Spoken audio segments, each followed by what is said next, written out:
जो उसके बाप का जागीर था, ठीक है, एक छोटा सा राज्य हुआ करता था। लेकिन राणा संगा के बारे में कहा जाता है कि वो 100 युद्ध लड़े अपने जीवन काल में, 100 युद्ध लड़े, कहा जाता है 80 70 80 घाव था उनके शरीर पर। फिर भी अफसोस की बात यह है कि राणा संगा हार गया। मरता क्या ना करता, सो वाला हाल था बाबर का। भारत में जब से वो आक्रमण किया तब से उसको सफलता ही सफलता मिला, कभी असफलता नहीं मिला। साथियों नमस्कार, कैसे हैं आप लोग? आई होप अच्छे होंगे। एक महान योद्धा रहा है, ऐसा इतिहासकार मानते हैं, ठीक है। और मैं अपने मन से कुछ बोल नहीं रहा हूँ, हवा में नहीं बोल रहा हूँ। ये बुक है, देखिए ये जो है शिवाजी कॉलेज दिल्ली विश्वविद्यालय नई दिल्ली के वरिष्ठ प्राध्यापक रह चुके हैं इतिहास विभाग के, उन्होंने ये बुक लिखा है। और लेखक का नाम है एलपी शर्मा, ठीक है। तो इन्होंने एक मध्यकालीन इतिहास के बारे में लिखा है और इसमें उन्होंने चर्चा किया है बाबर के बारे में। जो उसमें खासियतें थी जिसके बदौलत वो अपने भारत को या अपने अधीन कर सका, भारत को वो राज कर सका, आखिर क्या खासियतें थी, इसके बारे में थोड़ा सा हमें समझना चाहिए और सीखना भी चाहिए। वो बंदा के बारे में हम चर्चा कर रहे हैं जो बचपन से स्ट्रगल कर रहा था। उसका जन्म 14 फरवरी 1483 को फरगाना में होता है, जो कि मध्य एशिया में लोकेटेड है, ठीक है।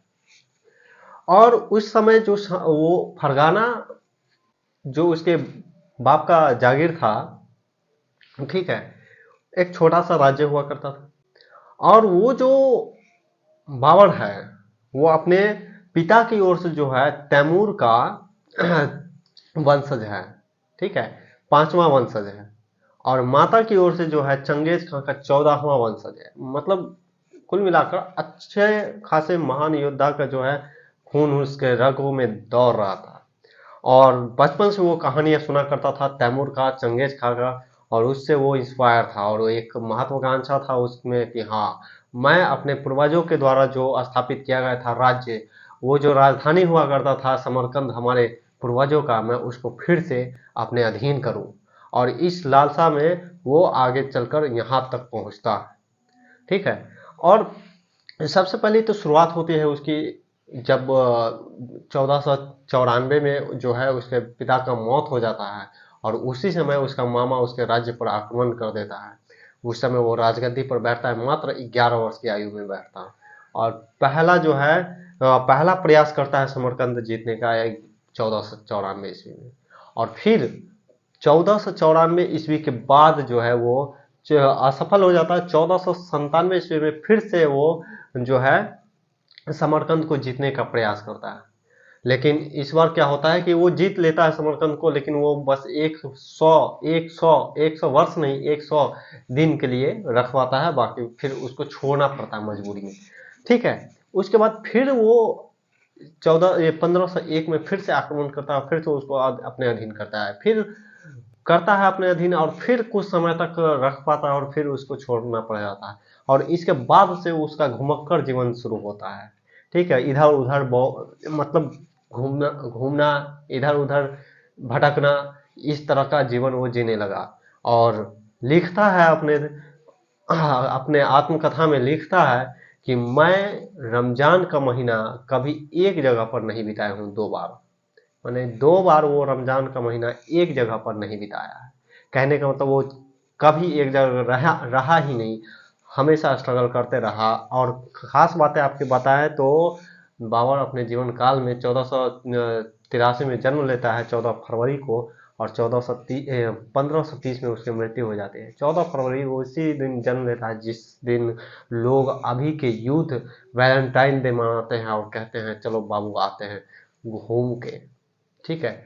उस दिन वो जन्म लेता है, ठीक है। और कुल मिलाकर वो अपने इस छोटे से जीवन काल में जो है 14 युद्ध लड़ता है, 14 युद्ध, जिसमें से जो उसको सफलता असफलता मिलती है वो भारत के बाहर। और भारत में जब से वो आक्रमण किया तब से उसको सफलता ही सफलता मिला, कभी असफलता नहीं मिला।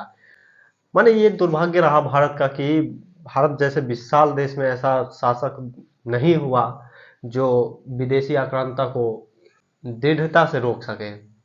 महमूद गजनवी आया, धोकर चला गया, गौरी आया, धोकर चला गया, मतलब जो आया मतलब लौटते गया, ऐसा कोई नहीं था कि रोक सके।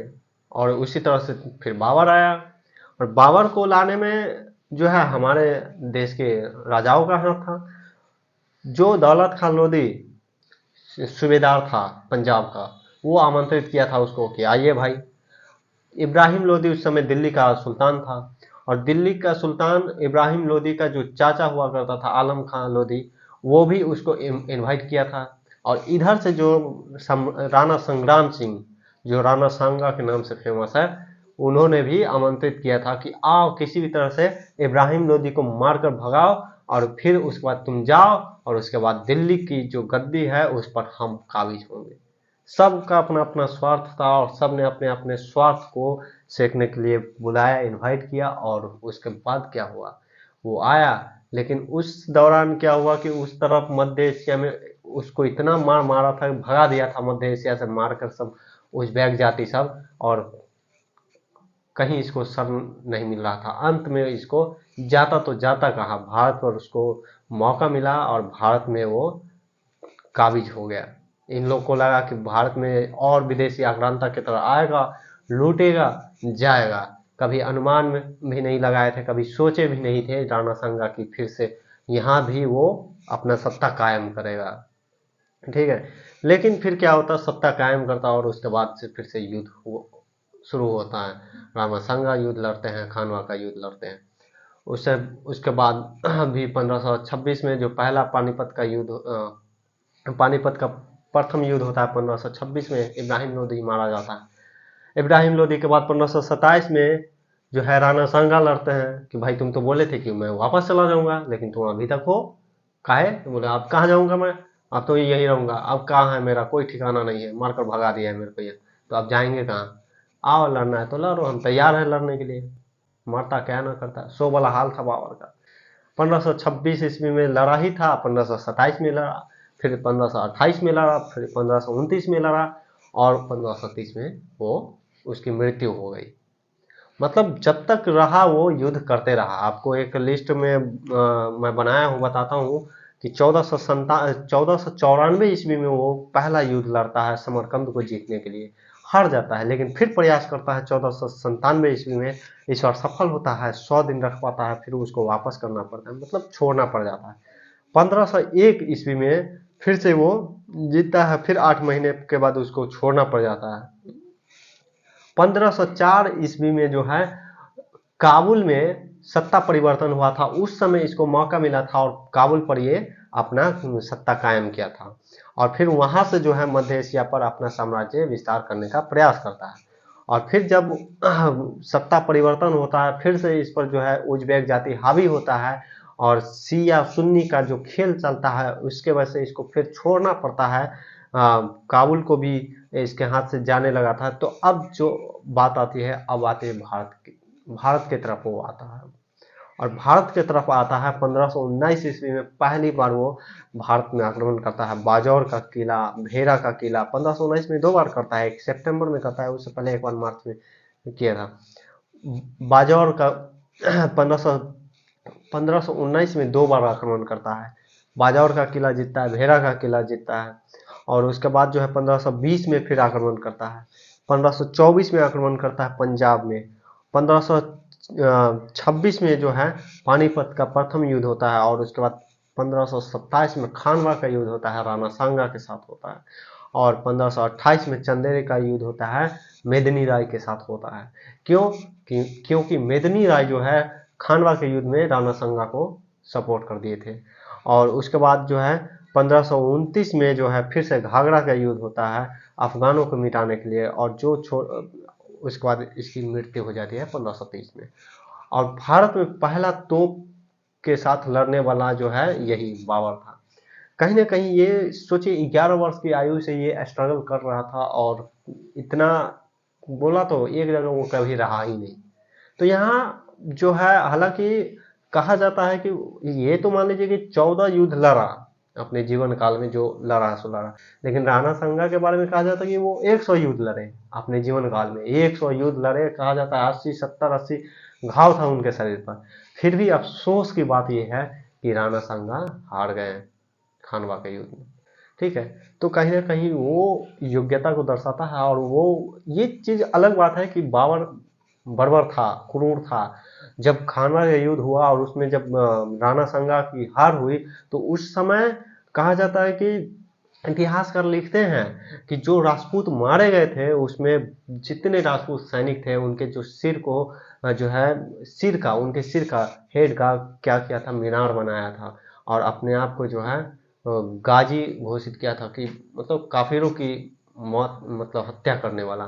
तो इस तरह से वो बर्बर था, लेकिन ये खासियतें थी कि वो कभी हार नहीं माना। ठीक है, तो ये चीज हम लोग को भी सीखना चाहिए था, है ना, हार नहीं मानना चाहिए था और दुश्मन को हर हाल में साफ कर देना चाहिए था। वो ये चीज बाबर से भी सीखनी चाहिए, दुश्मन को छोड़ना नहीं चाहिए था। जब खानवा का युद्ध हुआ और खानवा के युद्ध के बाद जो है जो बच गए थे मेदिनी राय और अफगान, सबको साफ कर दिया उसने। तो कभी दुश्मन को बख्शना नहीं चाहिए। ऐसे तो हमारे इतिहास में पहले से भी ये थ्योरी दे चुके थे हमारे चाणक्य, क्या किए, नहीं छोड़ना चाहिए। ठीक है, तो ये सारी बातें थी और मुख्य रूप से जो है मैं जोर देना चाहता था, इस बात पर जोर देना चाहता था कि वो जो लिखता है कभी मैं एक जगह रमजान का महीना नहीं मनाया हूँ 2 बार, ये बड़ी बात है कि एक जगह उसने नहीं रहा कभी। कहीं ना कहीं ये दर्शाता है कि वो लाइफ में हर एक समय स्ट्रगल करते रहा। तो जो स्टूडेंट है उनको भी ये चीज़ समझना होगा कि कभी हार नहीं मानना चाहिए, हार नहीं मानना चाहिए, नेवर गिव अप। चलिए, इसी के साथ आज के लिए इतना ही। हो सकता है आपको बहुत थोड़ा बुरा लगा हो, हाँ होगा, आप अलग तरीके से कमेंट भी करेंगे, लेकिन ठीक है, जो रियलिटी है उसको हमें एक्सेप्ट करना होगा। ठीक है, आज रियलिटी ये भी है कि वही मुगल वंश आज जो है समाप्त हो चुका है। अब कहा जाता है कि उनके जो वंशज हैं शायद चांदनी चौक पर चाय ताय रिक्शा टिक्शा चलाते हैं। तो समय के साथ सब बदलता है और जो रियलिटी है उसको एक्सेप्ट करना चाहिए और